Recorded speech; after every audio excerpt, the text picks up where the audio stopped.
Pauwi na sa kanyang bahay si Tony. Medyo ginabi na nga siya. Traffic kasi noon. 12 araw na nga lamang bago magpasko. Excited na nga siyang i-celebrate ang Pasko kasama ang babaeng pinakamamahal niya. Sa katunayan, nakabili na nga rin siya ng mga ihahanda nila para salubungin ng Pasko. Manager nga sa isang accounting firm si Tony, pero hindi naman kalakihan ang kanyang sweldo. Hirap nga siyang makaipon at paminsan nga ay nagkukulang pa nga ang kanyang sweldo. May mga buwan pa nga na nagkakautang siya. Matipid naman siya. Masinop at disiplinado rin sa paggastos, pero masyadong maluho ang kanyang long-time girlfriend na si Raquel. Sa tindi ng kanyang pagmamahal kay Raquel, binigay nga niya ang halos lahat ng hingi nito sa kanya kahit pa hindi na nga niya kaya at nagkakautang pa nga minsan. Sigurado akong matutuwa si Raquel sa mga napamili ko. Sana nasa bahay na siya. Kanino ko pa siya tinitext at tinatawagan pero hindi siya sumasagot. Baka may sorpresa din para sa akin. Bulungan ni Tony sa sarili. Nang nagbababa nga ng mga pinamili si Tony ay nilapitan nga siya ng kanyang usiserong kapitbahay na si Mosang. Uy Tony, dami mong pinabili ah. Mukhang malaki-laki nakuha mong bonus. Nakangising sabi nga nito. Hindi naman masyado Mosang. Pinag-ipunan ko talaga to. Pinaghandaan ko talaga ang Paskong to. Marami kasing hinihiling sa akin si Raquel. Nung mga nakaraang Pasko kaso hindi ko naibigay. Kaya ito gusto kong bumawi. Mahabang kwento pa nga ni Tony. Ang bait mo namang nobyo. Swerte ni Raquel sa'yo. Sulsul pa nga ni Mosang. Ang totoo niyan, ako nga ang swerte sa kanya. Depends agad ni Tony sa kanyang nobya. Sumimangot nga si Mosang. Naku ayoko na lang mag-talk. Sayang ka Tony. Hindi ako boto sa babaeng yan para sa'yo. Pulalas pa nga ni Mosang. Paskong Pasko, ganyan ka. Magbago ka na nga, magpaka-positive ka na lang sa buhay. Mauna na ako sa iyo, Mosang nga. Pinilit pa nga rin ni Tony maging mabait, kahit naiirita na nga siya kay Mosang. Nang makapasok na nga sa kanilang maliit na apartment, ay agad tinawag nga ni Tony si Raquel, pero walang sumasagot sa kanya. Raquel, asan ka? I'm home. Tawag pa nga ni Tony. Pumunta nga si Tony sa kanilang kwarto pero wala nga si Raquel doon. Wala rin nga ito sa kusina at sa likod bahay. Minabuti na nga lamang ni Tony na ayusin ang mga pinamili niya para kay Sheena. Inilagay niya sa ilalim ng Christmas tree ang mga nakabalot na regalo niya para kay Raquel. Napangiti pa nga siya dahil sigurado nga niyang matutuwa nga ang dalaga pag nakita nga ang mga regalo niya. Sa buong pagsasama nila ay wala naman siyang ibang hinangad, kundi ang pasayahin nga at mahalin ito. Isinalansan din niya ang mga grocery niya. Dito ko na ilalagay ang pang-salad, pang-spaghetti at graham cake. Sa isang linggo na ako bibili ng mga hilaw na baboy at manok. Bulungan ni Tony sa kanyang sarili. Napalingon nga si Tony sa orasan sa pader. Halos 1 oras na palang nakalilipas, simula nang umuwi nga siya at wala pa rin si Sheena. Lumabas nga siya ng bahay at doon niya hinintay si Raquel. Malamig ang simoy ng hangin. Paskong Pasko na nga pero hindi niya may paliwanag ang kaba na kanyang nararamdaman. Muling dumating si Mosang. Sus, andito na naman to. Wala ba itong ibang magawa sa buhay? Bulungan ni Tony sa kanyang sarili. O bakit nakatambay ka dyan? Asan yung maldita mong nobya? Tatawa-tawa ngang tanong ni Mosang. Wala nga sa bahay eh. Hindi ko naman siya matawagan. Lobat siguro. Napansin mo ba kung anong oras umalis kanina? Napilitan na nga ring magtanong si Tony kay Mosang dahil hindi naman niya makontak ang kanyang nobya at naiinip na nga rin siya. Aba wala pala siya dyan sa loob. Kaninang umaga pa yun umalis ah. Tanong nga ni Mosang na sumisilip pa nga sa loob ng gate nila Tony. Ha? Kaninang umaga? Wala naman siyang pasok ngayon. Gulat na tanong nga ni Tony. Oo, ang aga umalis nun ah. Pagkaalis mo ay umalis na nga rin yun. Sinundo nung service niyang coach ata yun eh. Kwento nga ni Mosang. Nagtaka nga si Tony pagkat wala namang service si Raquel. Anong service ang sinasabi mo Mosang? Wala namang service si Raquel. Yung pulang kotseng ubod ng kara. Yun ang madalas na maghatid at sundo sa kanya kaya akala ko service niya yun. Kung hindi niya service yun, sino yun? Usisa pa nga ni Mosang. Papamalay ko sa'yo. Diyan ka na nga Mosang, puro ka chismis. Buliyaw nga ni Tony sabay padabog nga na pumasok ng bahay. Biglang bumilis ang tibok ng kanyang puso. Matindi ang kanyang kaba. Sinong naghahatid sundo sa'yo Raquel? Muling bulong nga ni Tony sa kanyang sarili. Naisipan nga ni Tony na tignan nga ang mga gamit ni Raquel. Pero nang makapasok nga siya sa kanilang kwarto ay doon lamang niya napansin na may nakalagay na tinuping papel doon. Sa labas nga ng sulat ay ang sulat kamay ni Raquel. Mahal kong Tony. Nanginginig nga ang kamay ni Tony na kunin niya ang sulat. Dahan-dahan niyang binuksan ang sulat. Mahal kong Tony, sa oras na binabasa mo tong sulat ko ay baka wala na ako sa Pilipinas. Patawarin mo ko kung hindi ko kinayang magpaalam sa iyo ng personal. Ang totoo, hindi ko kayang makitang nasasaktan ka sa aking desisyon kaya't minabuti kong sa sulat na nga lamang magpaalam. Kasama ko na si Robert, ang aking dating boss. Magpapakasal na kami, Tony. Patawarin mo ko. Mahal pa rin naman kita at minahal kita sa ilang taon nating pagsasama. Pero mahal ko rin ang sarili ko. Ayokong maghirap. Isa pa, gusto kong magkaroon ng maraming anak at imposibleng matupad ang mga anak na yon kung ikaw ang kasama ko. Hanggang dito na lang. Paalam, Tony. Sana maging maligaya ka sa piling ng iba. Parang pinabagsakan nga ng langit at lupa si Tony. Bumilis ang tibok ng kanyang puso. Lumabig ang kanyang buong katawan pero pinagpawisan nga siya ng malagkit. Paano na kaya nang iwan ako ng babaeng tinrato ko na parang prinsesa? Tanong na nga lamang ni Tony sa sarili. Hindi nga alam ni Tony ang gagawin. Alam lamang niya ay gusto nga niyang magpakalayo-layo. Sobrang sakit ng kanyang naramdaman at gusto nga sana niyang mamanhid para makalimutan na lang ang lahat. Sumakay nga si Tony sa kanyang lumang kotse. Ayaw pa nga nitong umandar nung una pero sa pangalawang pihit ng susi ay umandar na nga ito. Hindi alam ni Tony kung saan siya pupunta. Basta pinandar na nga lamang niya ang kanyang sasakyan. Halos 1 oras nga din siyang nagmaneho hanggang sa tumigil na nga ang kanyang kotse. Naitabi pa rin naman niya ito bago ito tumigil ng tuluyan. Napansin niyang wala na pala siyang gas. Sa galit siguro niya, hindi na nga niya napansin na ang layo na pala ng kanyang narating. Ni hindi na nga niya alam kung nasan siya. Bumaba nga ng kotse si Tony at 3 beses nga niyang sinipa ang kanyang kotse. Maya-maya pa ay may naririnig na nga siyang sumisigaw ng tulong. Tulong! Tulungan niyo kami! Sigaw nga ng isang babae na parang nasa hindi kalayuan. Naglakad-lakad si Tony pero wala nga siyang makitang tao. Miss, ayos ka lang ba? Asan ka? Sigaw nga ni Tony. Andito ako nasa itim na kotse, sa malaking puno. Sigaw nga ng babae na halatang nakakaramdam nga ng matinding sakit. Napansin ni Tony na may malaking puno nga. Natatakpan lamang ng matataas na talahib ang kotse na tila bumangga nga sa malaking puno. Nang sumilip si Tony sa bintana ng kotse, nakita nga niya ang isang babae. Pumunta nga siya sa passenger seat pero hindi niya mabuksan ang pinto kaya't napilitan nga siyang basagin ang bintana.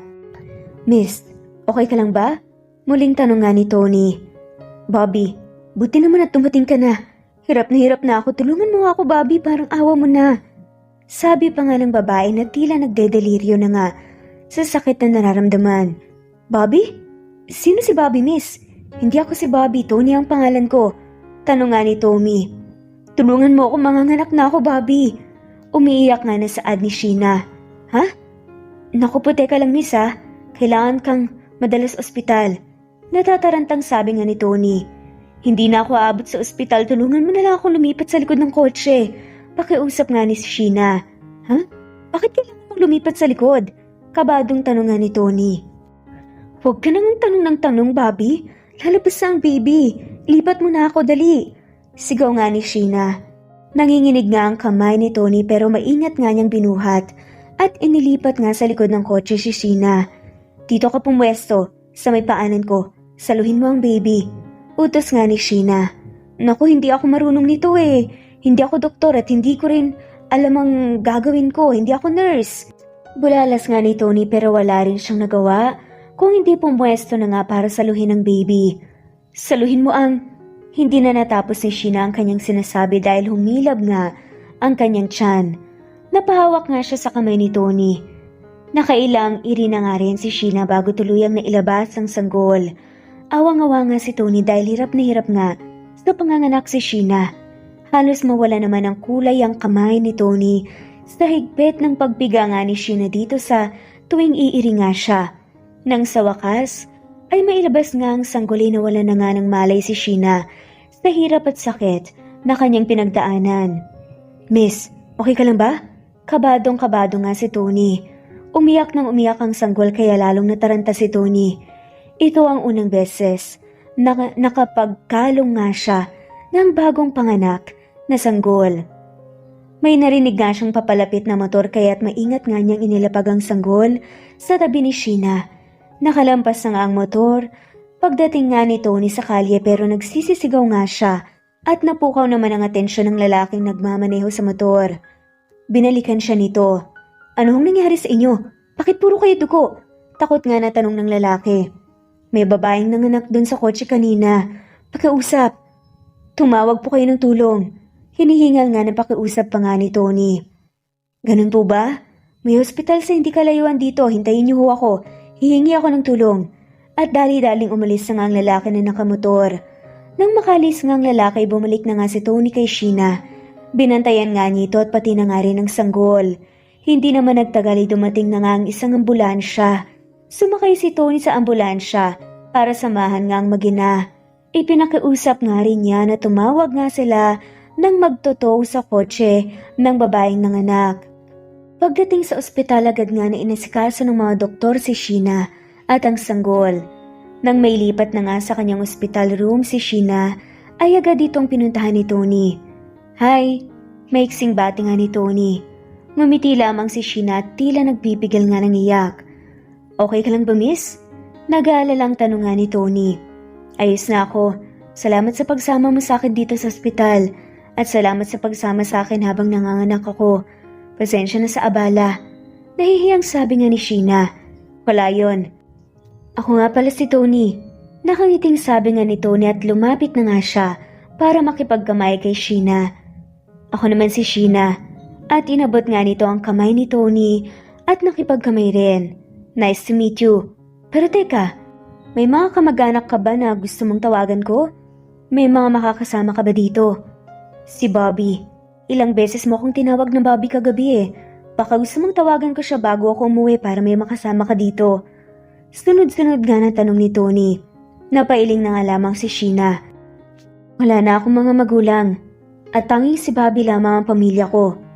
Inilabas nga ni Tony ang kanyang cellphone. Yan. May konti pa akong battery. Ibigay mo na lang siguro sa akin yung number niya para matawagan ko na siya. Asawa mo ba siya, kapatid? Tatay? Tanong nga ni Tony. Asawa ko si Bobby. Maiksing sagot ni Sheena. Ganun ba? Anong number niya nang matawagan ko siya? Sigurado akong matutuwa yun pag nakita niya ang inyong anak. Ang cute-cute pa naman ng baby niyo. Masayang sabi nga ni Tony. Patay na si Bobby. 5 buwan lang ang nakakaraan nang mamatay siya.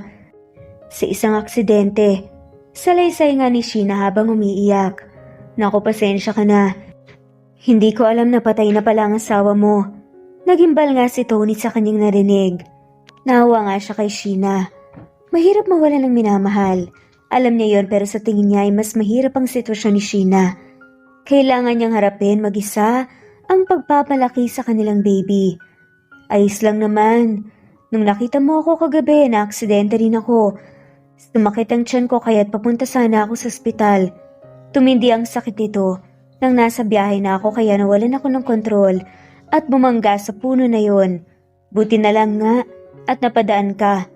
Kung hindi baka nangyari na ang masama sa amin ng baby ko. Salamat talaga. Salaysay nga ni Sheena. I'm sorry to hear that, miss. Malungkot na sabi nga ni Tony. So to answer your question, wala po. Wala po akong maaaring matawagan para may makasama ako dito. Malungkot na sabi nga ni Sheena. Paano yan? Mahihirapan kang kumilos dahil bagong panganak ka pa lang. Nag-aalalang tanong nga ni Tony. Ayos lang ako. Normal delivery naman eh. Makakakilis din ako kaagad. Umuwi ka na. Mukhang mas pagod ka pa sa akin eh. Natatawang saad nga ni Sheena kay Tony. Paano ba naman? Ngayon lang ako nakaranas magpaanak ng tao. Nakaka-tense pala. Tumatawa na nga ring sabi ni Tony. Pasensya ka na. Saad na nga lamang ni Sheena. Wala yun. I had a rough night. Kaya mukha akong pagod. Sagot naman ni Tony. Naputol naman ang kanilang pag-uusap nang pumasok ang nurse para kausapin si Sheena. Sumenyas lamang si Tony na siya ay lalabas na.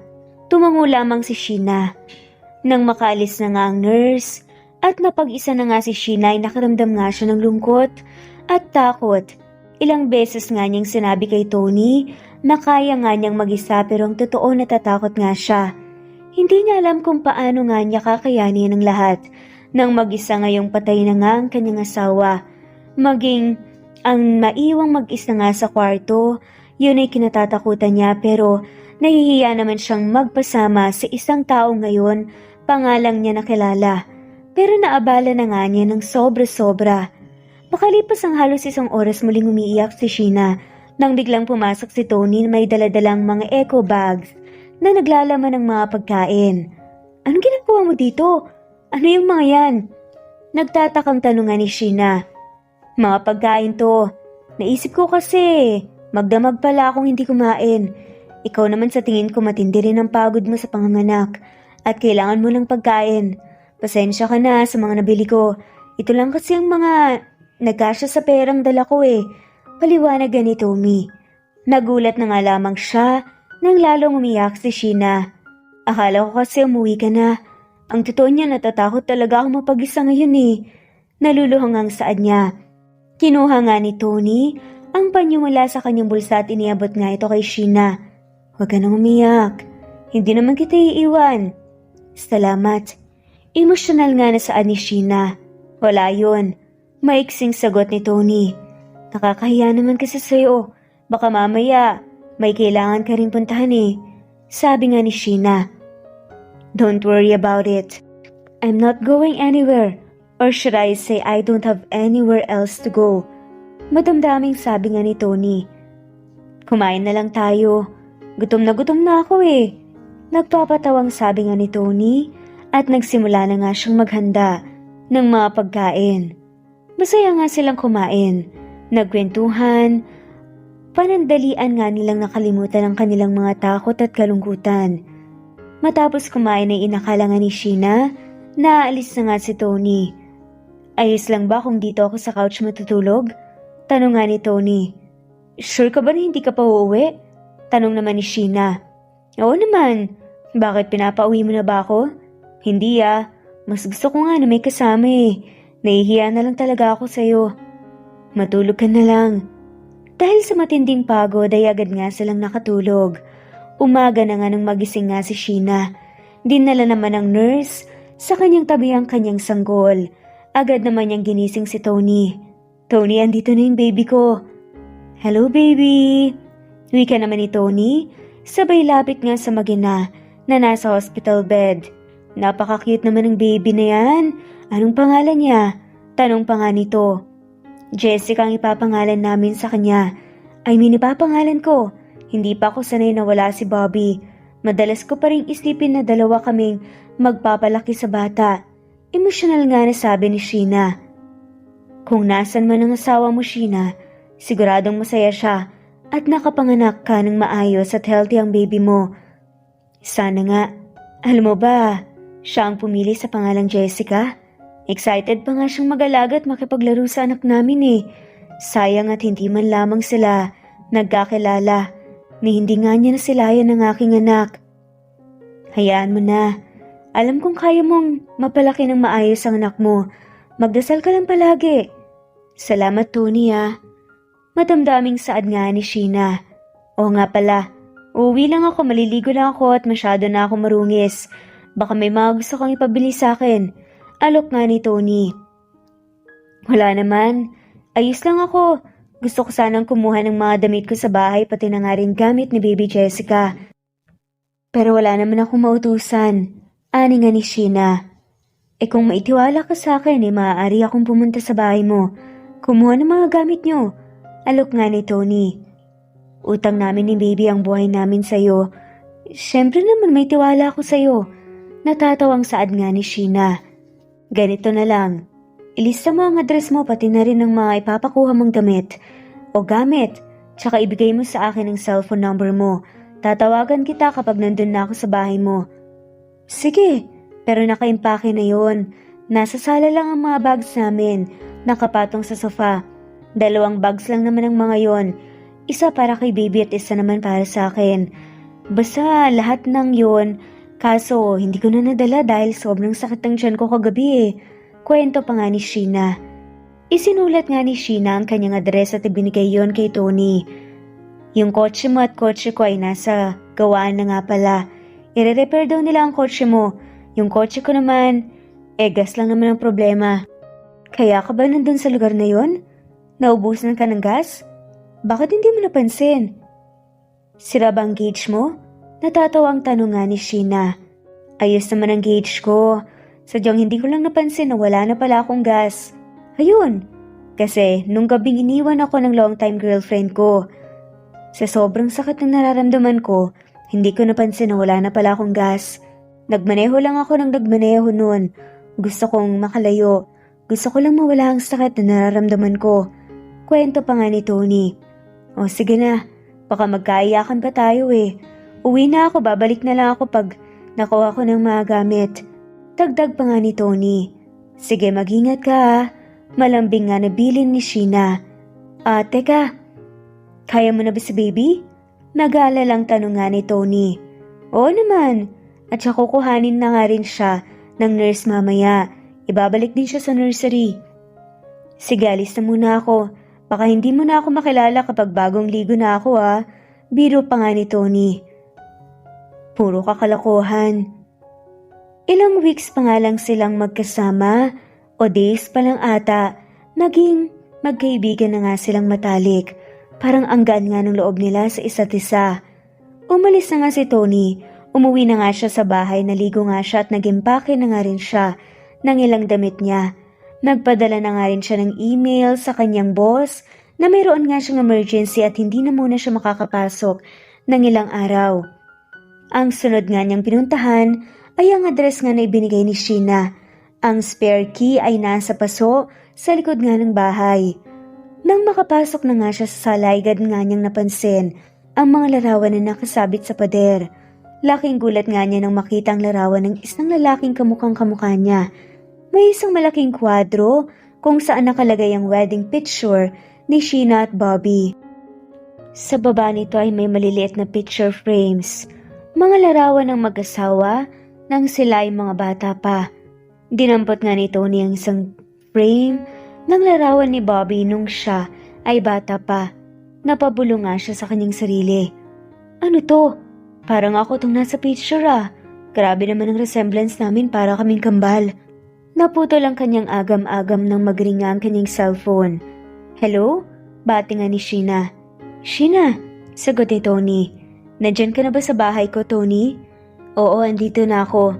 Nakita ko na tong 2 bag mo na sinasabi. Pabalik na ako dyan. May iba ka pa bang ipapakuha? Tanong naman ni Tommy. Sige, wala na, Tony. Nag-aalala lang talaga ako, baka hindi mo mahanap yung mga sinasabi ko sa bahay Kinuha na nga ni Tony ang mga bags at nagbiyahe na nga siya pabalik ng ospital. Pero medyo nagugulhan pa rin siya. Dumaan nga siya sa isang maliit na karinderya para bumili na nga lamang ng pagkain nila ni Sheena. Nakangiti nga si Tony nang pumasok nga sa kwarto ng babae sa ospital. Andito ka na pala, bati nga ni Sheena. Wala na si baby? Nalungkot na sabi nga ni Tony. Wala na ibinilik na nila sa nursery. Ano naman yung mga dala mo at parang ang dami naman yata. Dinalan kita ng dinner. Bumili ako ng pagkain kasi naman wala namang lasa ang mga pagkain dito sa ospital. Paano ka naman kasi lalakas kapag ganun? Nagabala ka pa. Nahihiyang saad nga ni Sheena dahil sobrang ang nagiging maalaga sa kanyang lalaki. Kahit na sa katunayan hindi naman talaga sila magkakilala. Wala yon. Parang nagka-crave din kasi ako ng sinigang na baboy Teka lang, hahanda ko lang to ha, gutom ka na ba? Baka gusto mo na rin kumain, sabay na tayo. Sabi nga ni Tony at hininda na nga ang kanilang pagkain. Sige, medyo gutom na rin ako. Sabi pa nga ni Sheena. Muli nga silang nagkwentuhan habang kumakain. Sa kama kumain si Sheena habang sa katapat na couch naman si Tony. Alam mo, sobrang kamukha mo talaga si Bobby. Kahit sino siguro magkakamali na ikaw talaga si Bobby eh. Mukha kayong kambal. Sad pa nga ni Sheena. Tumango naman si Tony. Actually, nagulat nga rin ako nung nakita ko ang pictures niya sa bahay niyo. Ang weird kasi. Parang ganun na ganun ang mga larawan ko nung bata ako. Hindi nga lang ganun kadami kasi mahirap lang naman kami. Hindi naman ako madalas makuhanan ng larawan ng mga magulang ko. Ang weird no? Nagtataka rin saad ni Sheena. Pati nga ang baby kamukha niya. So parang kamukha ko na rin si baby Jessica. Tumatawang sabi nga ni Tony. Sayang nga hindi man lamang niya naabutan ng anak niya. Pero alam mo, nagdala ako ng mga memorabilia ni Bobby. Para somehow, parang kasama na rin siya ng kanyang anak. Pagkasabi noon, iniabot nga ni Sheena ang isang bag at nagsimula na nga itong maglabas ng mga gamit ng kanyang yumaong asawa na si Bobby. Ito yung bracelet ni Bobby. Ito yung kanyang ballpen. Ito naman yung kanyang keychain. May dala pa nga akong lumang locket at stuffed toy ni Bobby nung bata pa siya. Ito nakangiti nga na saad ni Sheena. Yung stuffed toy na pula, alam mo bang may ganyan din ako? Gulat nga na sabi ni Tony. Talaga? Ang pangalan pa nga nito Potpot Paborito to ng aking asawa kaya sabi niya, ibibigay niya ito sa aming magiging anak kaya ito dinala ko rito. Potpot? Alam mo bang Patpat naman ang pangalan ng stuffed toy na kamukha niyan? Baka magkaedaran kami ng asawa mo. Uso kasi yan ng bata ko Anong year ba pinanganak ang asawa mo? Uso daw ito nung bata pa siya. 1995. Pareho pala kami, December ako ipinanganak. We, seryoso? Bakit? Nagtatakang tanungan ni Tony. December 12, 1995. Kaarawan naman ni Bobby. Pareho kami ng birthday. Nagtataka na nga na tanong ni Tony. Natigilan si Sheena. Hindi na ata to coincidence. Parang too much naman na ata. Alam mo ang creepy. Naalala ko tuloy nung nabubuhay si Bobby May mga gabing nananaginip siya na may kakambal daw siya. Tapos umiiyak daw siya kasi hinihila siya papalayo sa kapatid niya. Salaysay nga ni Sheena. That's weird. Kasi may mga ganyan din akong panaginip. Bulalas naman ni Tony. Tony, hindi kaya may connection kayo ni Bobby? Parang posible nga Hamot, kapag labas ko ng ospital, uuwi ako sa amin sa probinsya para makausap ang aking mga magulang. Sad pa nga ni Tony. Paglabas ko sa ospital, what do you mean? Naguguluhan nga si Sheena sa sinabi ni Tony. May makakasama ka dito kung sakali? Tanong pa nga ni Tony. Pero napaisip nga si Sheena at napailing. Exactly my point. Kaya nga hindi na muna ako uwi sa probinsya. Wala ka kasing makakasama. Nakangiting sabi nga ni Tony. Sobrang abala naman ata sa'yo. Nahihiya namang saad ni Sheena. Wala yun. Ang totoo, naging definite leave na ako sa trabaho kanina parang hindi ko pa kayang bumalik sa opisina pagkatapos yan ang nangyari sa amin ng nobya ko. So sa tingin ko sasamahan ko muna kayo ni baby. Madamdaming sabi nga ni Tony. I'm sorry to hear that, Tony. Huwag kang mag-alala, maayos din ang lahat. Naging malapit nga ang dalawa sa ilang araw ng pamamalagi ni Sheena at ng kanyang baby sa ospital. Makalipas ang ilang araw nakauwi na nga rin sila. Inihatid nga sila ni Tony sa kanilang bahay pagkatapos ay dumiretso na nga siya nang uwi sa kanilang probinsya para makausap ang kanyang mga magulang. Pagdating ng bahay ay agad na nagtanong nga si Tony sa mga magulang niya. Ma, pa, panimulang bati nga ni Tony. Anak, bakit nandito ka? Bigla na atang pag-uwi mo, kumain ka na ba? Nakangiting tanong nga ng ina ni Tony na si Aling Isabel. Ang kanyang ama naman ay nakaupo sa sofa at nanunood ng TV. Nagulat din ito nang makita si Tony. Anong ginagawa mo dito? Takang tanong nga ng ama nito. Nay, tay, Diretsahin niyo nga ho ako. May kailangan po akong malaman. Mayroon ba akong kapatid? Seryosong tanong nga ni Tony at kitang-kita niya kung paano nagbago ang ekspresyon ng mukha ng mga to. Ano bang pinagsasasabi mo, anak? Baka gutom lang yan. Ipaghahain kita ng pagkain. Kabadong sabi nga ni Aling Isabel. Huwag na ho kayong magpaligoy-ligoy pa, Nay. Sabihin niyo na po sa akin ang totoo. Saad nga niya nang makitang tila may kakaiba nga sa ekspresyon nito. Nagkatinginan ng kanyang inatama. Wala na nga rin silang nagawa kundi umamin. Oo anak, matagal naming inilihim sa'yo dahil alam naming magagalit ka. May kakambal ka, Tony. Mark ang ipinangalan namin sa kanya. Sobrang hirap natin noon, anak. Sakitin ang iyong kakambal kaya't lalo tayong naghirap. Dumating sa panahon na wala na kaming magagawa dahil hindi na namin kaya siyang ipagamot pa. Mamamatay lamang siya sa sakit kapag nanatili siya sa atin. Paliwanag nga ng ina ni Tony. Hindi ako makapaniwalang itinago ninyo sa amin ng matagal na panahon. Masamang-masama nga ang loob ni Tony. Gustong-gusto nga niyang magkaroon ng kapatid. Sa katunayan ay lumaki nga siyang naghahangad ng kakampi at kalaro. Anak, patawarin mo kami. Ginawa lamang namin ang sa tingin namin ay para sa ikabubuti ng kapatid mo. Emosyonal nga na saad ng kanyang ina. Alam ho ba ninyo kung nasaan ang aking kakambal? Ninais niyo man lang ba siyang makita o makilala? Galit na tanong nga ni Tony. Hindi na namin siya tinangkang hanapin pa, anak. Alam namin na napunta nga siya sa mabubuting mga magulang. Masaya ang kanyang buhay. Mababait ang umampon sa kanya at alam naming minahal siya na parang tunay na anak. Mayayaman din sila kaya't kaya nilang ipagamot ang kakambal mo. Paliwanag nga ni Aling Isabel. Talaga ho ba? Alam ho ba ninyo na wala na si Bobby? Sinong Bobby, anak? Bobby ho ang ipinangalan sa kanya ng mga nag-ampon sa kanya at wala na ho siya. Namatay siya sa isang aksidente. Halos 5 buwan pa lamang nakakaraan. Ano? Sinasabi mo ba yan para pasakitan kami, anak? Saad pa nga ng ina ni Tony. Hindi ho. Nakilala ko ho ang asawa ni Bobby. Siya ang nagsabi sa akin na namatay ang kanyang asawa. Nakamukha ko. Humagulgol nga ang ina at tama ni Tony. Alam kong mali ang aming nagawa pero maganda ang aming intensyon. Ginusto lamang naming mapabuti siya. Kaya sana wag mo kaming pasakitan ng ganito.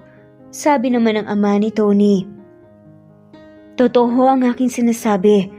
Kahit ho, ako hindi man lamang siya nakilala, hindi makapaniwala na wala siya sa mundong to nang hindi man lamang nakilala ang tunay niyang pamilya. Iniwan nga ni Tony na nag-iiyakan ang kanyang ama at ina. Mabigat ang loob nga niya nang umuwi ng Maynila. Dumiretso siya sa bahay ni Sheena. Nagulat nga si Sheena nang pagbuksan nga nito ng pinto si Tony. Oh, nakabalik ka na pala ng Manila. Ang bilis mo naman nata. Hindi ka ba nanatili man lang sa bahay niyo? Nagtatakang tanong pa nga ni Sheena. Diretsyong pumasok nga ng bahay si Tony. Naupo nga siya sa sofa. Nagulat na nga lamang si Sheena nang simula na ngang humagulgol. Anong nangyari sa'yo? Bakit ka umiiyak? Nag-aalalang tanong nga ni Sheena. Nakausap ko ang aking mga magulang. Kinumpirma nila na mayroon nga akong kakambal. Napakahirap daw ng buhay namin noon at sakitin ang aking kakambal kaya't wala silang magawa kundi pampon ito para lamang maduktungan ang buhay niya. Kapatid ko si Bobby, Sheena. Siya ang aking kakambal at nag-iisang kapatid.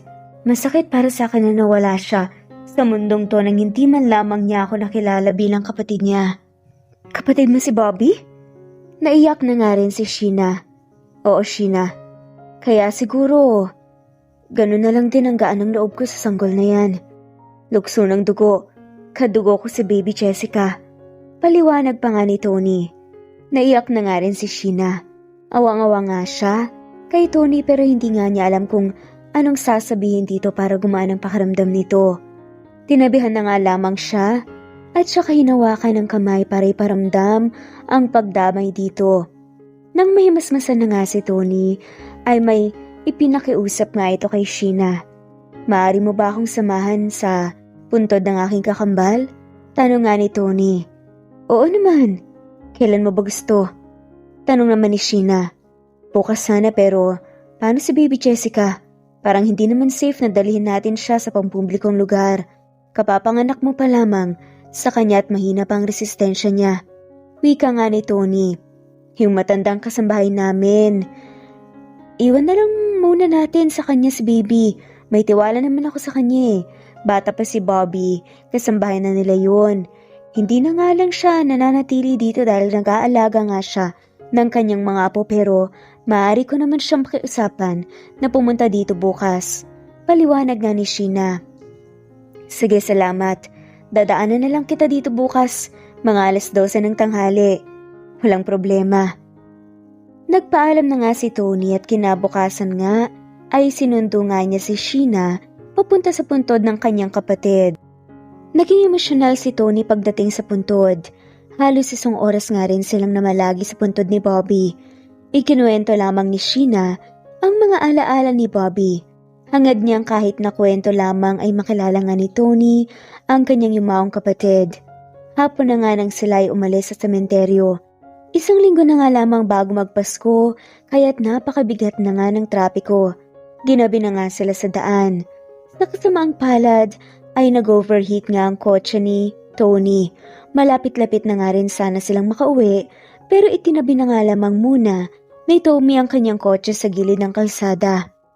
Pasensya ka na, nag-overheat eh. Binuhusan ko ng tubig ang radiator. Maya-maya makakaalis na rin tayo. Buti na lang at wala masyadong dumaraan na sasakyan. Nahihiyang sabi nga ni Tony. Ayos lang, tulog naman daw si baby Jessica, sabi ni Manang Ason. Good girl naman daw. Sabi naman ni Sheena, dahil mainit nga ang harap ng makina, ay sa gilid ng kotse nga sila sumandal at nagkwentuhan. Ang ganda ng ulap po, ang ganda pa ng mga bituin. Napaka-peaceful at pakiramdam ko. Kapag nakakakita ako ng ganyan, kagandang ulap, parang secured ako. Nakangiting sabi nga ni Sheena. Ngayon na lang nga ulit ako nakaramdam ng ganitong kapayapaan eh. Sambit naman ni Tony. Bakit naman? May pagka-toxic din kasi naging relasyon namin ng dati kong nobya. Si Raquel. Nakasimangot nga si Tony.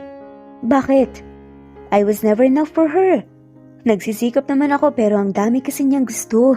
Ang dami niyang demands. Matipid nga ako pero masyado naman siyang maluho. Tapos ang dahilan niya, sa pag-iwan sa akin wala daw asenso ang buhay namin. Wala daw akong pangarap sa buhay.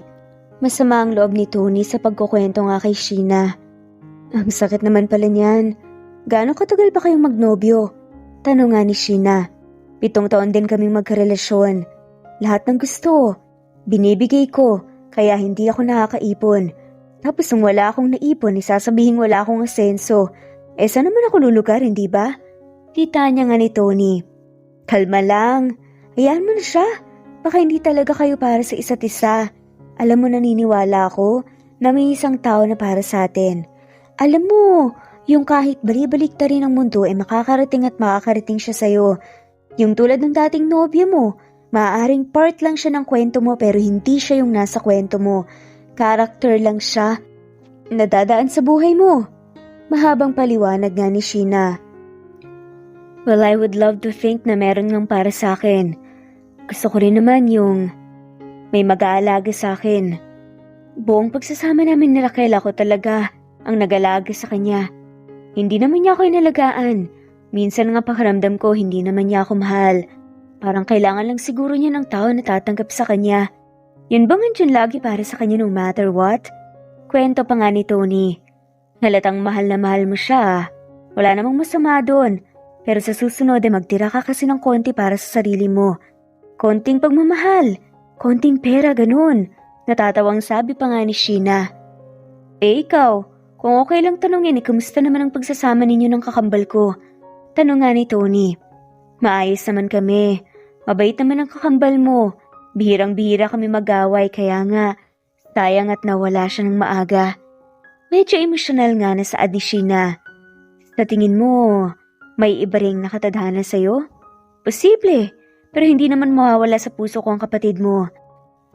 Alam mo, naisip ko nga yan eh. Parang nakakatakot na magkanobyo o mag-asawa. Siyempre, babae ang anak ko. Iba na ang panahon ngayon. Huwag ka mag-alala, dito lang ako. Para sa pamangkin ko, umasa kang may katulong ka na sa pagprotekta sa kanya.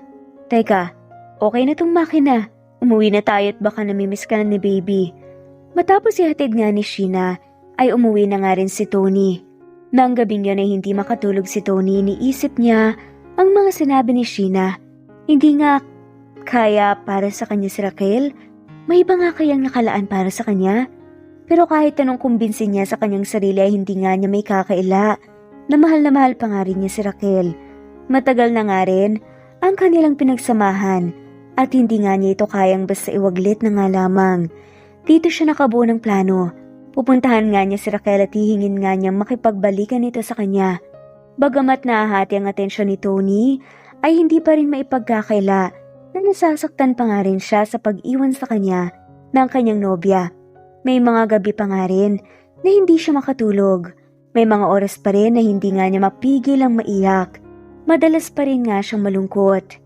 Nagtungo nga siya sa opisina pero walang makapagbigay ng kahit anong impormasyon. Tikim nga ang kanilang mga bibig. Nang pauwi na nga sana si Tony ay nakita nga niya si Raquel, nakahawak kamay nga ang isang lalaking matangkad at matipuno.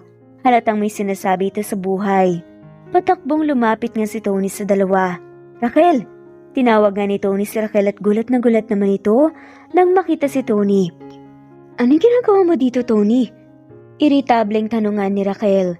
Lumapit ito kay Tony at naiwang nakatayo at halatang naiinip ang lalaking hawak nga ang kamay nito. Anong ginagawa ko dito? Raquel naman. Umalis ka. Nasulat lang ang iniwan mo. Nakipaghiwalay ka sa sulat lang. Niwala akong stay sa relasyon na to. Ano ba naman yon? Pag-usapan naman natin to. Halos nagmamakaawa nga na sabi ni Tony. Wala na tayong pag-uusapan pa, Tony. Inilagay ko na sa sulat lahat ng gusto kong sabihin. Tapat na yun. Ganun-ganun na lang yun? Ang dami kong isinakripisyo para sa'yo. Bakit? Kaya mo na lang ako iniwan ng ganyan? Huwag mo ang isumbat yung sinasabi mong sakripisyo. Ang tagal ko ring nagtiis. Ang tagal mong sinasabi na uunlad ang buhay natin pero hanggang ngayon, wala pa ring pagbabago. Tony, I deserve more than what you can give me. Malditang sabi nga ni Raquel. Ibinigay ko sa'yo lahat ng kaya ko, Raquel. Wala nga akong itinira para sa sarili ko eh. Lahat ng hilingin mo, ibinibigay ko naman. Depensa nga ni Tony. Tama, Tony. Hindi na ako babalik sa'yo. I don't want a mediocre life. I don't deserve it. And to be honest, I don't deserve someone like you. Iritang sabi nga ni Sheena. Pera at material na bagay lang ba talaga ang mahalaga sa'yo, Raquel? Don't take it personally, Tony. Minahal naman kita, pero hindi na ako masaya. Ayoko ng mahirap na buhay. At pakiusap, sana huling beses na natin tong magkikita. Huwag mo na akong puntahan pa. Magagalit ang fiancé ko. Ani nga ni Raquel. Fiancé? Kahihiwalay lang natin ah. Paano mo naging fiancé ang lalaking yan? Galit na tanong nga ni Tony. Wala akong pakialam doon. He treats me like a princess. He gives me everything I want. At pakakasalan ko siya. Wala kang magagawa para pigilan kami. Malditang saad pa nga ni Raquel. Lumapit nga si Raquel at hinilay ito sa kamay. Let's go. We'll be late for our dinner. Naiwang nakatayo nga mag-isa si Tony. Nakatingin lamang siya habang naglalakad nga palayo ang babaeng pinakamamahal niya. Pagkatapos ng makikipag-usap kay Raquel ay dumiretso nga ng uwi si Tony. Naglasing siya ng todo at ilang oras nga din siyang uminom ng beer. At talak na mag-isa. Iyak siya ng iyak. Sa sobrang kalasingan ay naisipan nga niyang wakasan ang ganyang buhay. Kumuha nga siya ng mga gamot na balak nga niya sanang inumin para makatulog dahil sa sobrang kalasingan. Nang magising nga si Tony, nagulat nga siyang makita na sa bahay nga niya si Sheena. Nakatulog pala siya sa sahig, hawak-hawak ang mga gamot na balak sana niyang inumin. Sheena? Anong ginagawa mo dito? Gulat na tanong nga ni Tony. Buong araw ko kasi hindi nagpaparamdam. Hindi ka sumasagot sa mga chats ko, text at tawag. Simula nang makilala kita, imposibleng hindi ka magparamdam. Kaya kinabahan na ako na baka may nangyari na sa iyong masama. Pagdating ko dito, nakita kitang nakahiga na dyan sa sahig. Hawak mo pa yung mga gamot na yan. Paliwanag nga ni Sheena. Pasensya ka na kung nag-alala ka sa akin. Sobra akong nalilito ngayon. Galit na salaysay ni Tony. Sasayangin mo ang buhay mo dahil lamang sa kanya? Hindi mo kasalanan na binaliwala ka niya. Hindi mo kasalanan na iniwan ka niya. Mabuting tao ka, Tony. Huwag mo sanang kalimutan yan. Paalala ni Sheena. Tila nahimasmasan nga si Tony sa mga sinabi ni Sheena. Bumangon siya mula sa sahig kung saan siya nakatulog. Itinapon niya ang mga gamot na iinumin sana niya. Nagkape nga siya, naligo at nagbihis. Nagpunta siya sa mall. Bumili siya ng pagkain para sa Noche Buena. Bumili na nga rin siya ng mga regalo para kay Sheena at baby Jessica. Dahil sa traffic at sa dami ng mga taong namimili ay halos 8:00 na nga dumating sa bahay ni Sheena. Nagulat pa nga ito nang makita nga si Tony sa pinto. Magandang gabi, Sheena. Nahihiyang bati nga ni Tony. Anong ginagawa mo dito? Iritableng tanong nga ni Sheena. Hindi mo ba muna ako papapasukin? Ang bigat ng mga dala ko eh. Nakangiting tanong nga ni Tony. Sige, pumasok ka na. Bakit kasi ang dami mong dala? Saan ka ba galing? Tanong nga ni Sheena. Umupo sa sofa sa sala si Sheena. At si Tony naman ay dumiretso sa kusina para ilapag ang mga pagkain dala niya pagkatapos ay umupo na nga rin siya sa sofa dala ang mga regalo. Bumili lang ako ng mga pagkain para sa Noche Buena natin mamaya. Sabi nga ni Tony sabay titig sa mga mata ni Sheena. Noche Buena natin? Bakit dito ka magsi-celebrate? Gulat na tanong nga ni Sheena.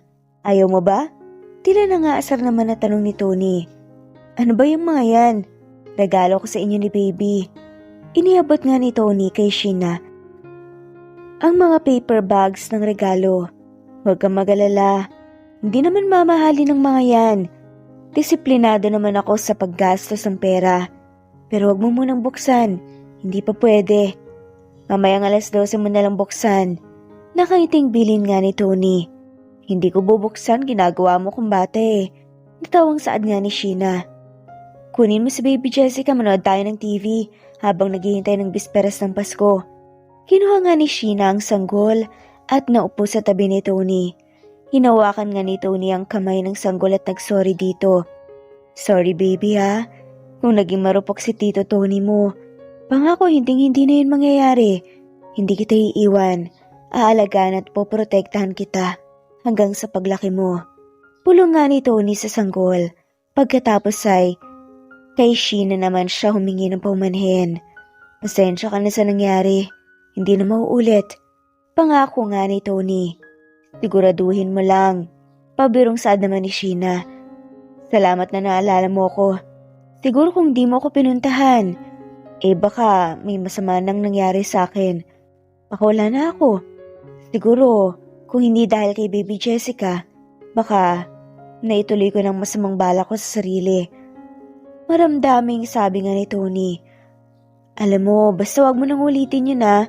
Kahit naiwan tayo ng mga taong minahal natin, alalahanin mo na may purpose pa rin ang buhay natin, kaya tayo andito. Napangiti si Tony.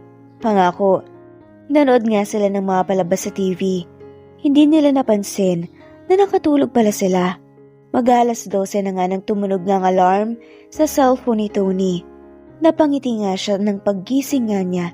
Nakita niyang nakahilig nga sa balikat niya tulog na tulog si Sheena habang kalong si baby Jessica. Tinapik niya ng marahan ng braso ni Sheena. Sheena, kising na mag-12 na. Nakatulog pala ako. Tumayo na nga siya at nagayos nga ng mga dala niyang pagkain. Lechon manok, lechon belly, spaghetti at fried chicken. Ang mga dala niya. Iniayos din niya ang mga dala niyang plato na may mga pamaskong disenyo. Gulat na gulat si Sheena nang pumunta na nga siya sa pagkainan. May dala ka pa talagang pamaskong plato at baso Teka, dala mo ba lahat ng mga yan? Ang dami naman ata. Siyempre naman, pinaghandaan ko ang Paskong to. Ito ang unang Pasko na kasama ko kayo ni Baby Jessica. Espesyal tong Pasko na to. Kain na tayo? Inilapag nga nila ang stroller sa tabi. Masaya nga silang kumain. Para silang isang masayang pamilya. Alam mo, ngayon na lang ulit ako naging ganito kasaya sa Noche Buena. Nakangiting kwento nga ni Tony. Bakit naman? Tanong ni Sheena. Tuwing Noche Buena kasi, puro reklamo si Raquel. Kaya siya ang konti daw ng mga binili kong pagkain. Ang cheap daw ng taste ko. Iritang kwento nga ni Tony. Hay nako, tama na nga yung kwentong Raquel. Mamaya kung ano na naman ang gagawin mo I-enjoy na lang natin ang Pasko. Enjoy natin ang pinagsaluhan nating mga pagkain. Paalala nga ni Sheena. May point ka naman, sorry. Ang sarap nitong lechong belly Malasang malasa, sabi nga ni Tony. Alam mo, nakakatuwa kayo ni Bobby. Hindi kayo nagkakilala pero parehong-pareho kayo. Paborito niyo rin ng lechon at manok. Talaga? Ang sarap naman kasi. Teka, hindi pa tayo nagdarasal. Oo nga pala, ako nang magdarasal. Panginoon, salamat po sa araw na to. Salamat po sa pagmamahal mo sa amin. Salamat po dahil nakasama ko si Sheena at si Baby Jessica. Salamat po na nakilala ko sila. Na naging purpose ko sa buhay ngayon. Amen. Matapos ngang masayang Noche Buena, ay lumipat naman sila sa sala. Tulog pa nga rin si Baby Jessica kaya si Sheena na nga ang nagbukas ng regalo ni Tony para dito. Uy, ang cute naman ng damit na to. Bagay na bagay itong mga to kay Baby. Teka, aba may stuffed toy pa. Masayang sabi nga ni Sheena. O yung regalo mo naman, buksan mo. Sabi nga ni Tony sabay abot nga ng regalo niya kay Sheena. Polaroid camera? Ang ganda naman ito. Nakiting saad nga ni Sheena. Napansin ko kasing mahilig ka sa mga litrato. Maganda yan para sa ma-print mo agad ang makakuha mo. Nagulat nga si Tony nang kinuhanan nga siya ng litrato ni Sheena. Oh, bakit naman ako ang una mong kinuhanan ng larawan? Ilalagay ko to sa sala para may larawan ka rin dito. Nakaiting paliwanag nga ni Sheena. Ang saya naman. Emosyonal nga na saad ni Tony. Ang sarap naman sa pakiramdam na parang importante rin pala ako. Ano ka ba? We're family, Tony. Ito nang larawan mo. Ang ganda ng kuha, diba? At tumayo nga si Sheena at i-display nga kasama ang iba pang mga kwadro ang larawan nga ni Tony. Pagbalik ni Sheena sa sofa, iniabot na nga niya ang regalo kay Tony. Ano to? Gulat na tanong nga ni Tony. Ang totoo ay hindi nga siya sanay mabigyan ng regalo. Masyadong mahirap ang pamilya ni Tony at hindi nila ito nabibigyan ng regalo. Maging si Raquel ay hindi nagbibigay ng regalo kay Tony. Mukha bang ano? Di syempre regalo naman sa'yo. Si Baby Jessica ang pumili niyan. Pabiro pa ngang saad ni Sheena. Nang mabuksan nga niyang regalo ay halos maiyak naman sa tuwa si Tony. 2 pares ng t-shirt ang laman nun. Isang para kay Tony at isa naman para kay Baby Jessica. Terno ang t-shirt yun ni Baby Jessica para kapag pwede na siyang magsuot ng t-shirt, pwedeng terno kayo. Nakangising sabi nga ni Sheena. Maluha-luha nga si Tony at hindi na nga niya napigilan ng sarili. Niyakap niya si Sheena at naluha na nga siya. Salamat, Sheena. Ngayon lang ulit ako nakatanggap ng regalo pagkatapos ng maraming taon. Maraming salamat. Madamdaming sabi nga ni Tony. T-shirt lang yan. Huwag ka nga umiyak. Pati tuloy ako nahahawa na sa'yo. Tara nga kumain na lang tayo ng dessert. Ano bang gusto mo, ice cream o fruit salad? Naging masaya ang unang bisperas ng Pasko na magkakasama sila. Naging emosyonal sila nang magpaalam nga si Tony na uuwi na nga siya. Salamat sa unang Pasko na kasama ko kayo. Sana marami pang Pasko ang ating pagsaluhan. Salamat kasi nasasaktan pa rin naman ako. Tao lang ako Pero at least, hindi ako nag-iisa. Nasasaktan pa rin ako pero hindi ako malungkot. Thank you for giving me my life a new purpose, a new meaning. Sad nga ni Tony. Salamat din sa lahat, Tony. Nang makauwi na nga si Tony, ay iniligpit na nga niya lahat ng gamit ng kanyang dating nobya. Alam niyang hindi na nga babalikan pa ni Raquel ang mga gamit nito.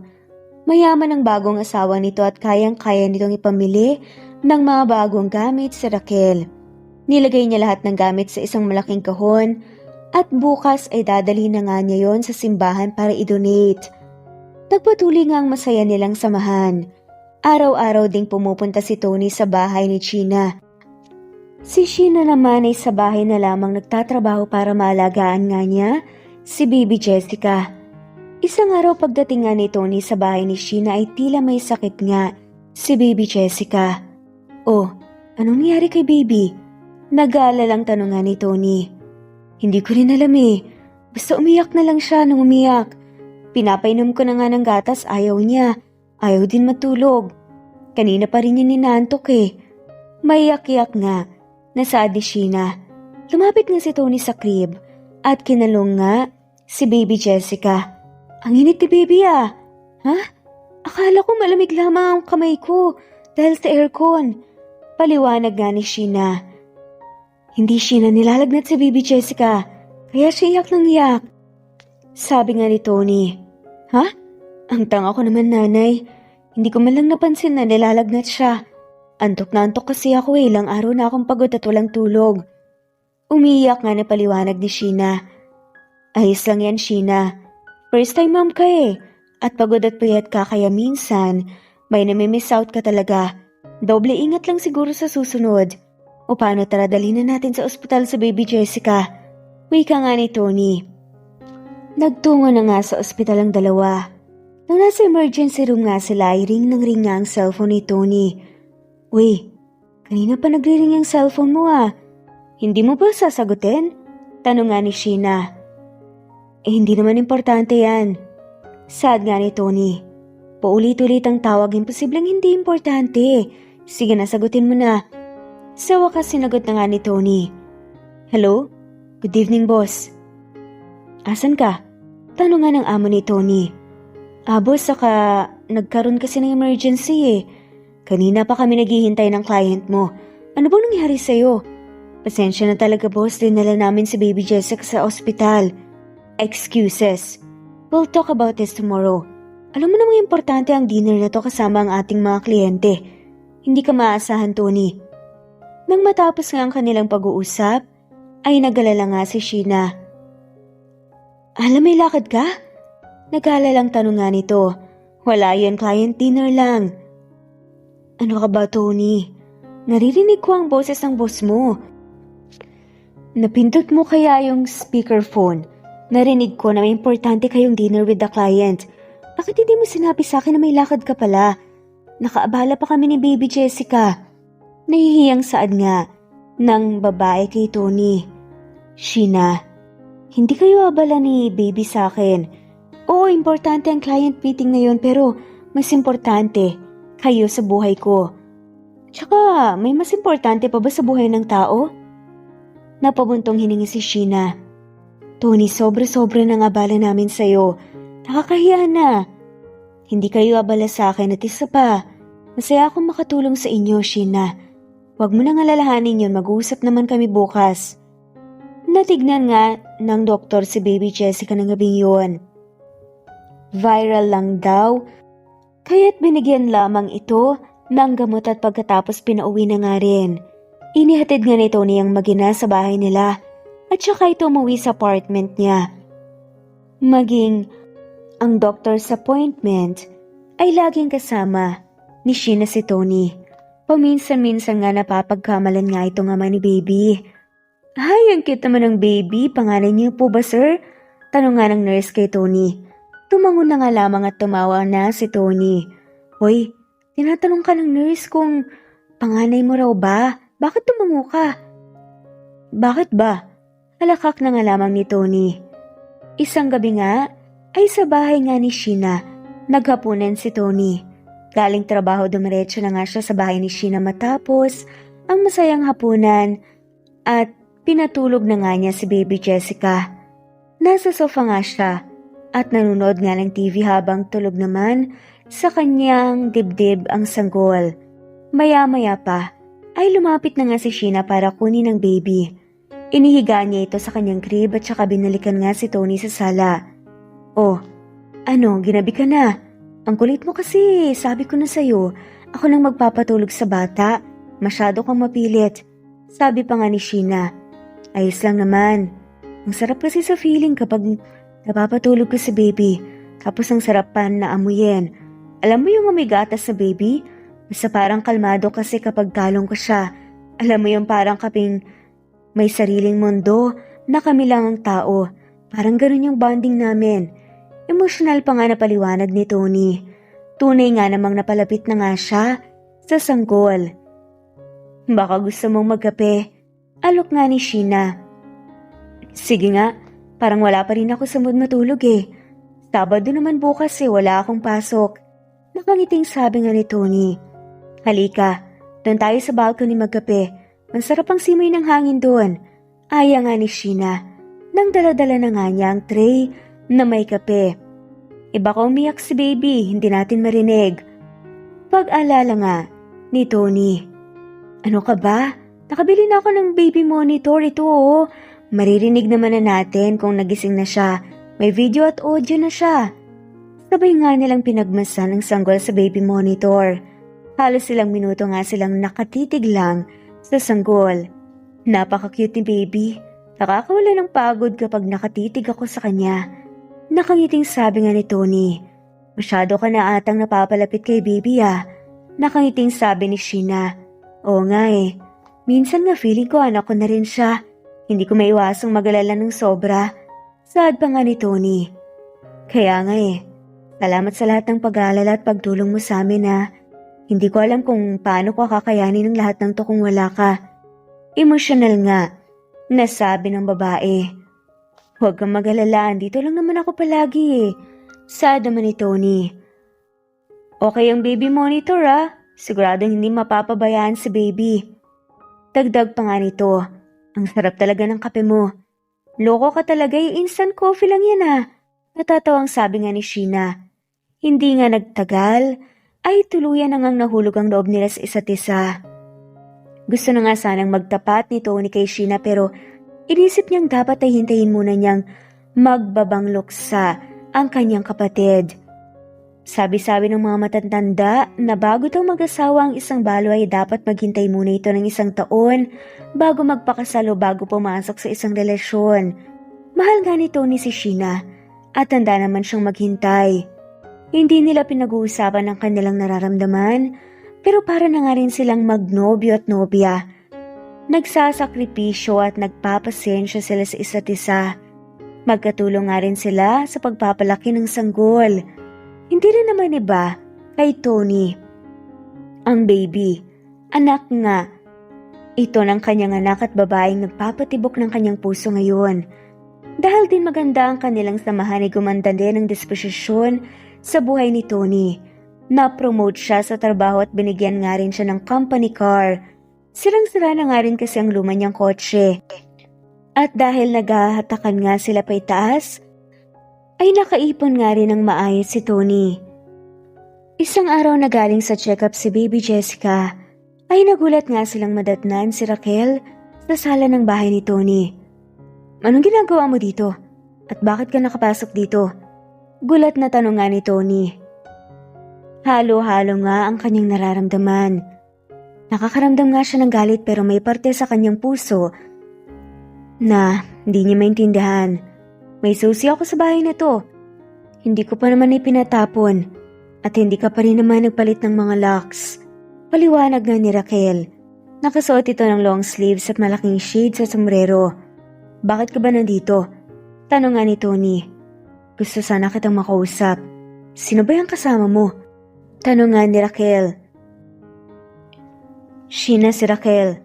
Nailang nga na pinakilala nga ni Tony ang dalawang babae sa isa't isa. "May kakambal ka? At siya yung dati niyang nobya? Sa tagal ng pinagsamahan natin, kahit ilang beses hindi mo nasabing may kakambal ka pala. Hindi ko rin alam. Nalaman ko lang ilang linggo matapos akong iwan. Teka, ano nga palang ginagawa mo rito? Anong pag-uusapan natin? Malamig nga na tanong ni Tony kay Raquel. Bumabalik kasi sa alaala niya ang ginawa sa kanya ni Raquel. I would like to talk to you in private sana. Saad nga ni Raquel sabay sulyap nga kay Sheena. Nakaramdam agad si Sheena na at nagpaalam na ito. Alis na kami. Nice to meet you, Raquel. Sabi nga ni Sheena at tumango lamang si Raquel sabay irap. Isasakay ko na kayo ng taxi. Offer pa nga ni Tony. Nainis si Sheena sapagkat hindi man lamang nagalok si Tony na ihatid silang mag-ina pa uwi. Huwag na. May app naman ako sa cellphone magbubook na lang ako ng ride namin. Palusot pa nga nito. Hinatid na nga ni Tony ang dalawa sa gate.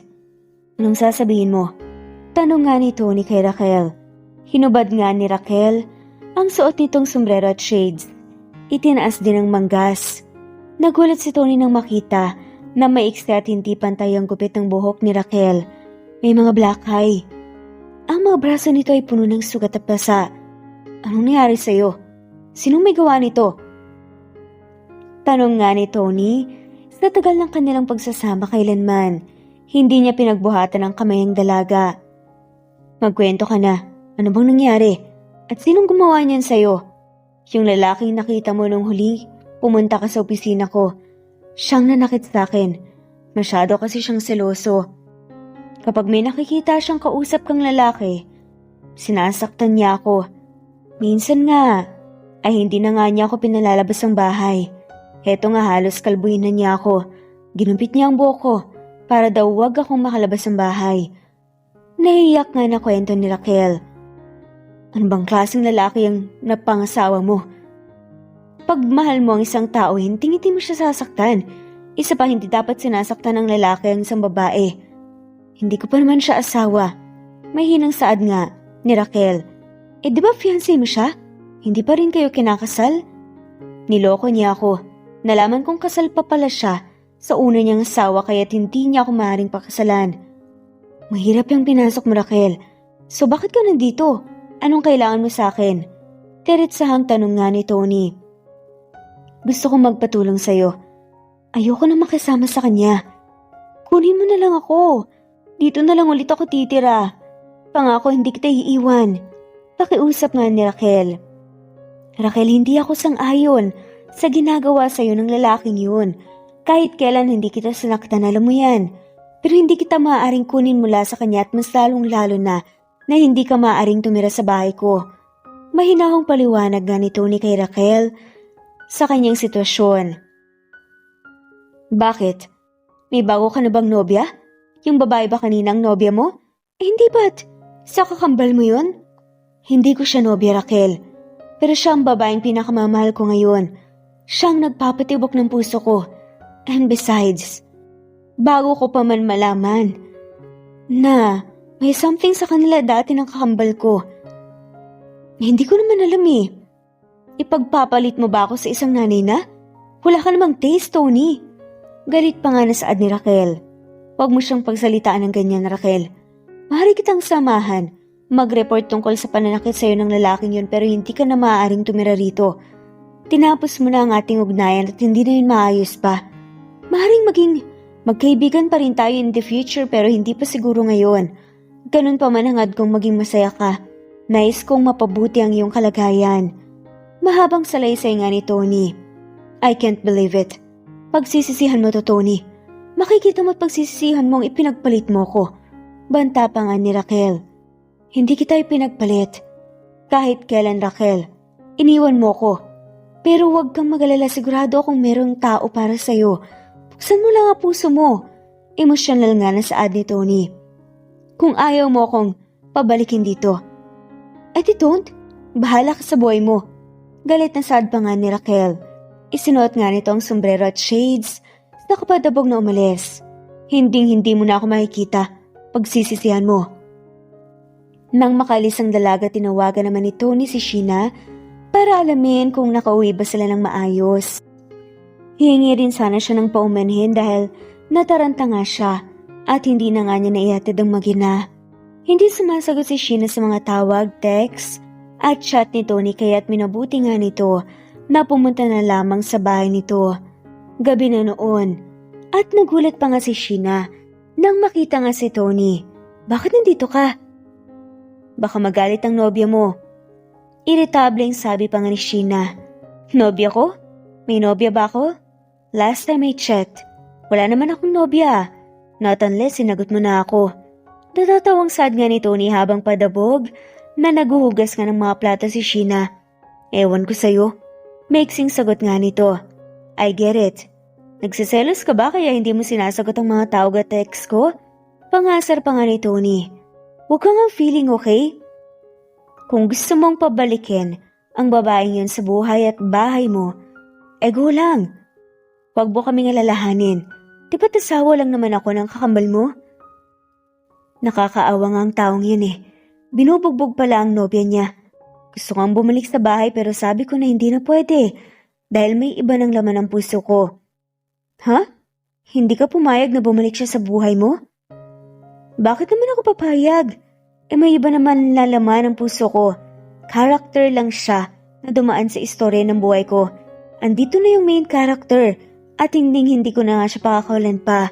Nagulat na nga lamang si Sheena. Nang biglang lumuhod nga si Tony. Sheena, salamat dumating ka sa buhay ko. Kayo ni Baby Jessica. Salamat sa pagkumpleto ng buhay ko. Salamat sa pagmamahal mo. Nais sana kitang makasama sa habang buhay. Kung ayos lang sa'yo. I would love to be your husband and Baby Jessica's Tito Daddy. Gusto ko sana kayong alagaan at mahalin. Will you marry me? Hindi na rin tayo bumabata, Sheena. Nakakunot noo nga si Sheena. Nalilito pero sobrang lakas ng kabog ng dibdib. I thought you'd never ask. Siyempre naman, Tony. I would love to be your wife. And I will marry you.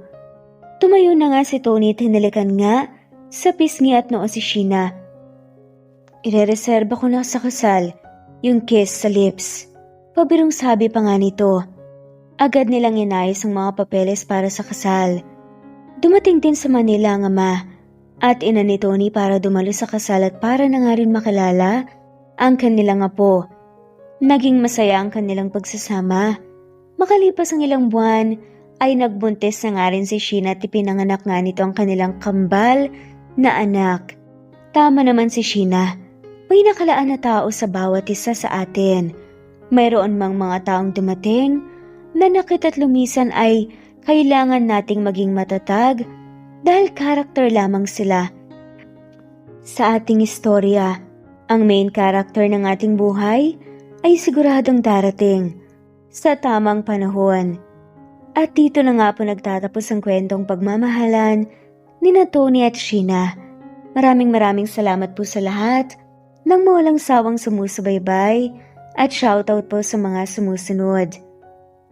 Mary Rose, Presbyteros Rose, Jerry Ramos, Nesbeth Hanapan, Gloria Escobar, Imelda Ibardolaza, Imelda Forteza, Chu, Noraini Aini, Chisa Dehino, Geraldine De Jesus, Ning Rafanan, Augustus Rafanan, at shoutout na rin po sa lahat ng mawalang sawang sumusubaybay.